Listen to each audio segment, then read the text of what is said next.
প্রসঙ্গত বলে রাখি, ঘটনাটি আমার সাথে ঘটেছিল আজ থেকে মোটামুটি বছর 5 আগে, যখন লকডাউন ফেজ চালু হয়নি। হয়তো অনেক বেশি কথা বলে ফেললাম, বাট না বললে বুঝতে না, তো সরাসরি ঘটনায় চলে যাচ্ছি। আমি তখন কলকাতার বাইরে একটা বেসরকারি সংস্থাতে কাজ করতাম। আমার পোস্টিং ছিল তখন উড়িষ্যার কোনো একটা জায়গায়। বিশেষ কিছু কারণের জন্য আমি জায়গাটার নাম মেনশন করলাম না, কিন্তু আমি ঘটনার সুবিধার্থে জায়গাটার একটা নাম দিয়ে দিলাম। কিন্তু নামটা অবশ্যই আমার নিজের মন থেকে বার করা। যদি এর সাথে সত্যিই কোনো জায়গার মিল বেরিয়ে যায়, তবে সেটা সম্পূর্ণ আমার অনিচ্ছাকৃত, তার জন্য আমায় ক্ষমা করে দেবেন। আমি জায়গাটার নাম দিলাম নিশিগড়। তো আমি যখন নিশিগড়ে যাওয়ার অফারটা পাই, তখন আমি রিজেক্ট করে দিই। কিন্তু পরে ভেবে দেখলাম অনেক মোটা মাইনের চাকরি ফালতু ছাড়বো না, সেই কারণে আমি যেতে রাজি হয়ে যাই। যথারীতি আমি সঠিক দিনে বাড়ি থেকে বেরিয়ে পড়ি সেখানে কাজের উদ্দেশ্যে। যথারীতি আমি সেখানে গিয়ে কাজ করতেও শুরু করি। আমার ডিউটি ছিল সকাল 9টা থেকে রাত 7টা অবধি, অর্থাৎ সন্ধে 7টা অবধি। আমাকে যেখানে রুম ভাড়া দেওয়া হয়েছিল সেখান থেকে আমার ডিউটির জায়গা মোটামুটি 7 কিলোমিটার দূরে। সেখানে অবশ্য আমি ট্রেনেই যাতায়াত করতাম। যেদিন আমার সাথে এই ঘটনাটি ঘটে, সেদিন আমার অফিস থেকে বের হতে মোটামুটি রাত 12টার কাছাকাছি বেজে গিয়েছিল। আমি কোনো রকম দৌড়ে স্টেশনে পৌঁছে অপেক্ষা করতে থাকি শেষ ট্রেনের। ওখানে ট্রেন মোটামুটি রাত 12টা 15-তে পাওয়া যায়। আমি সময় মতো পৌঁছে যাওয়াতে সেখানে গিয়ে আমি এই শেষ ট্রেনটাও পেয়ে যাই।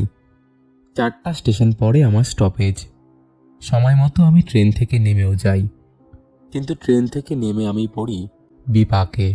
কারণ যেহেতু গ্রাম্য এরিয়া, তাই সেখানে রাত 10টার পর কোনো যানবাহন পাওয়া অনেক চ্যালেঞ্জিং একটা বিষয়। আমি দেখে এদিক ওদিক তাকাই, কিন্তু কোথাও কোনো যানবাহনের চিহ্ন মাত্র পাই না। আমি যেই মুহূর্তে হাঁটার জন্য তোড়জোড় করব, সেই সময় আমি দেখতে পাই একজন টোটোওয়ালা আমার দিকে আসছে। আমার মনে হলো যেন আমার ধরে প্রাণ ফিরে এলো। আমি ওনাকে আমার অ্যাড্রেস দিয়ে বললাম যে আপনি এই জায়গায় যাবেন।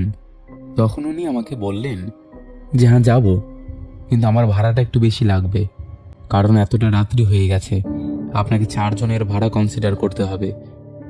আমার এতে কোনো আপত্তি নেই, কারণ এই অচেনা জায়গায় এইভাবে হেঁটে হেঁটে যাওয়ার থেকে 4 ডবল ভাড়া দিয়ে যাওয়াটা অনেক ভালো। অন্ততপক্ষে কোনো রকম বিপদে তো পড়তে হবে না। আমি রাজি হয়ে গেলাম। এরপর আমি টোটোতে উঠে বসলাম। আমি আর টোটোওয়ালা একসাথে গল্প করতে করতে যাচ্ছিলাম। আমি উঠতেই টোটোওয়ালা আমাকে জিজ্ঞেস করলো, দাদা, এত রাতে আপনি কোথায় যাচ্ছিলেন? এত রাতে তো এখানে সচরাচর কোনো যানবাহন পাওয়া যায় না। আমি না হয় বাড়ির দিকে যাচ্ছিলাম, তাই আপনাকে পেয়ে গেলাম, কিন্তু এত রাতে আপনি এখানে কি ব্যাপার? এই প্রশ্নের আমি উত্তর দিলাম, আসলে আর বলবেন না, অফিসে আজকে কাজ থেকে ফিরতে একটু লেট হয়ে গিয়েছিল। আদৌ অফিসে অনেক কাজ ছিল তো। যাই হোক বাবা, আপনাকে পেয়েছি, এটাই অনেক। আপনি 4 ডবল ভাড়া নিচ্ছেন, কোনো সমস্যা নেই, সঠিকভাবে আমাকে বাড়িতে পৌঁছে দিন। এই কথার উত্তরে টোটোওয়ালা বলেন, আরে দাদা, আপনি চিন্তা করবেন না, একবার যখন টোটোতে উঠে পড়েছেন আর কোনো চিন্তা নেই, আমি ঠিক আপনাকে পৌঁছে দেব। এইরকম নানান রকম গল্প আমরা করছিলাম। এরকমই গল্প করতে করতে সে তার বাড়ির লোকের কথা বলছিল, আমিও আমার অফিসের কাজের বিষয়ে বলছিলাম। এসব নিয়ে কথা হতে হতে হঠাৎ করে টোটোওয়ালার ফোনটা বেজে উঠল। ও টোটোটা থামালো এবং ফোনে কার সাথে যেন কথা বলতে থাকলো। কথাটা ছিল ঠিক এইরকম, কি করে? হ্যাঁ, তোমরা কিছু করতে পারবে না? ইস, আরে আমি তো প্যাসেঞ্জার নিয়ে এসেছি উল্টো দিকে। আচ্ছা আচ্ছা আচ্ছা, ঠিক আছে ঠিক আছে, আমি এক্ষুনি আসছি। আচ্ছা ঠিক আছে, আসছি বলছি তো। ফোনটা কেটে গেল। আমি বুঝতে পারলাম আমার কপালে দুর্ভোগ আছে, আর হলো ঠিক তাই।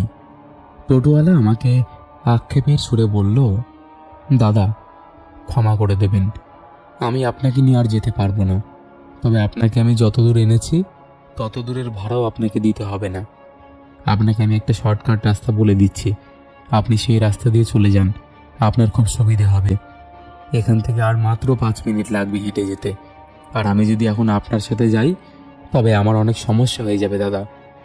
আমি ওনাকে বললাম, কেন ভাই, কিছু কি সমস্যা হয়েছে? উনি আমাকে বললেন, আসলে আমার দাদার যে ছেলে রয়েছে তার হঠাৎ করে মাথাটা ফেটে গেছে, আর বাড়িতে আমার দাদা নেই, বাড়িতে আমার বৌদি আর আমার স্ত্রী রয়েছে। ওরা দুজনে একা ম্যানেজ করতে পারবে না।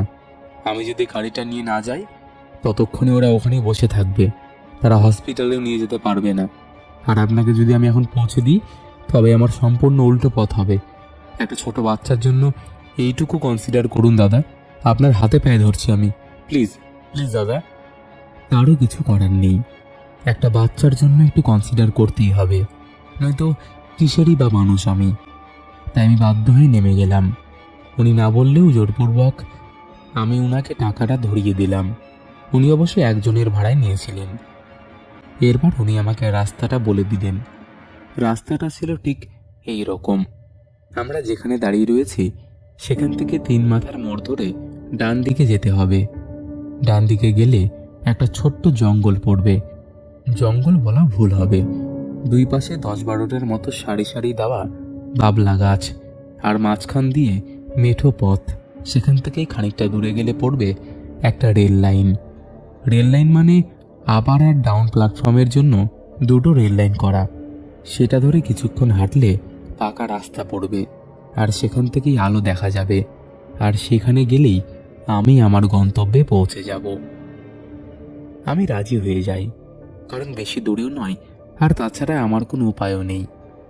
আর এনাকে শুধু শুধু হয়রানির মধ্যে ফেলাটাও ঠিক নয়, যেহেতু বাড়িতে একটা ইমার্জেন্সি পড়ে গেছে। আমার হেডফোনটারও চার্জ শেষ হয়ে গিয়েছিল, নয়তো আমি কানে হেডফোন দিয়েই কাটাতাম। যাই হোক, আমি আর কথা না বাড়িয়ে টোটোওয়ালার কাছ থেকে ফোন নাম্বার নিলাম, কারণ পরে সেই বাচ্চাটার খবর জানবো বলে। তারপর তাকে বিদায় জানিয়ে হাঁটা পথে রওনা দিলাম। বাবলা গাছের ঝোপের মধ্যে প্রবেশ করলাম।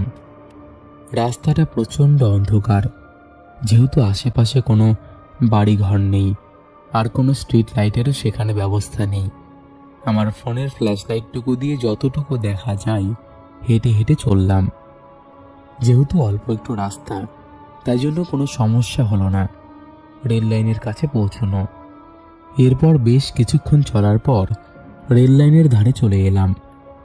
রেল লাইনের ধারে এসে চারিদিক তাকালাম যে কোথাও কোনো ট্রেন আসছে কিনা।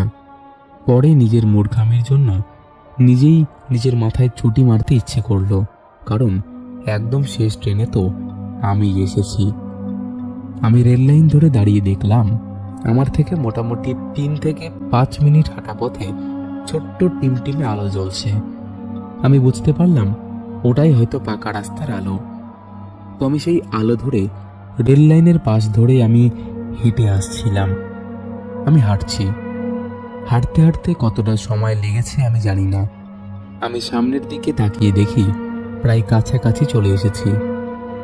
আরও কিছুক্ষণ হাঁটলাম। হঠাৎ করে আমার মনে হলো যে কে যেন আমার পিছু পিছু আসছে। আমি পিছু চেয়ে তাকাতে যাব, অমনি সাথে সাথে কেউ যেন আমার মাথার মধ্যে একটা বড় ইটের টুকরো ছুঁড়ে মারল। আমি মাথায় হাত দিলাম, দেখলাম আমার মাথাটা ফেটে গেছে। আমি পেছনে ঘুরতে যাব, আবার কেউ আমার পায়ের কাছে জোরে খামচে ধরল। আমি পা কোনোরকম ভাবে নড়াতে পারছিলাম না। আমি বুঝতে পারছিলাম না যে আমার সাথে এটা কি ঘটলো বা কি ঘটছে। হঠাৎ করে দেখি দূর থেকে একটা ট্রেন আসছে, কিন্তু এটা কি করে সম্ভব, কারণ শেষ ট্রেন তো আগেই চলে গিয়েছে। আমি সেও কোনোভাবেই নিজে সরাতে পারছিলাম না। রেল লাইন থেকে কোনো একটা হাত আমার পাটাকে টেনে ধরে রেখেছিল। যখন ট্রেনটা মোটামুটি আমার সামনে চলে এসেছে, তখনই আমি নিজের চোখ বুজে মনে মনে ভগবানকে ডাকছি আর বলছি যে এটাই বোধহয় আমার শেষ চোখ বন্ধ করা, আর বোধহয় কোনোদিন এই পৃথিবীটাকে আমি দেখতে পাবো না। কিন্তু যখন আমার চোখ খোলে তখন আমি দেখি যে আমি হাসপাতালের বেডে শুয়ে রয়েছি। আমাকে দেখে একজন আইএমসি ছুটতে ছুটতে আসে এবং ডাক্তারবাবুকে খবর দেয়। ডাক্তারবাবু এসে আমাকে জিজ্ঞেস করেন, তুমি বাবলা গাছের কাঁটার মধ্যে কেন পড়েছ? তোমাকে কি কেউ ফেলে দিয়েছে? আমি কোনো উত্তর দিতে পারিনি, কারণ আমি তো রেল লাইনের কাছে চলে গিয়েছিলাম। আবার কি করে আমি বাবলা গাছের দিকে ফিরে আসতে পারি? আমি বললাম আমার কিচ্ছু মনে নেই। আমাকে দেখে দু একজন ভদ্রলোক হাসাহাসি করছিল। আমি তাদের কথা শুনলাম যে তারা বলছে, আরে নিশ্চয় নেশা ভাঙ করেছে, চেংড়া ছেলে। এখনকার ছেলেরা নেশা করে নিজের বাড়ির লোককে ভুলে যায়। আমি কোনো কথার উত্তর দেইনি, কারণ এদের সাথে তর্ক করে তো কোনো লাভ নেই। অনেকদিন বাদেই আমি সুস্থ হয়ে বাড়ি ফিরে আসি। এরপর আমার অফিসের একজন কলিগের সাথে ঘটনাটি শেয়ার করি। তিনি আমাকে বলেন, যেদিক দিয়ে তুমি এসেছো ভাইয়া, সেই বাবলা গাছের ওখানেই ছিল কবরস্থান। ওখানে তো ভূতের কোনো অভাব নেই।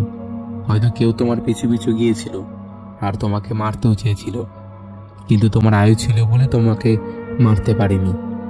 তুমি শুনবে ওখানে আরো কি ঘটনা ঘটেছে? এই বলে উনি থামলেন। আমি সেদিনের পর থেকে আর কোনোদিনই ওই রাস্তা ধরে বাড়িতে আসিনি। আর যদি কোনোদিন আমার অফিস থেকে ফিরতে দেরি হয়ে যেত, তবে আমি কলিগের বাড়িতে সেই রাতটা থেকে যেতাম। এবং বছর দুয়েক পরে আমি সেই চাকরিটা ছেড়ে দিয়ে কলকাতাতে স্থায়ীভাবে বাস করতে শুরু করি। এবং এই জায়গার থেকেও ভালো চাকরি আমি এখন বর্তমানে করছি। আশা করি তোমার ঘটনাটি ভালো লাগবে।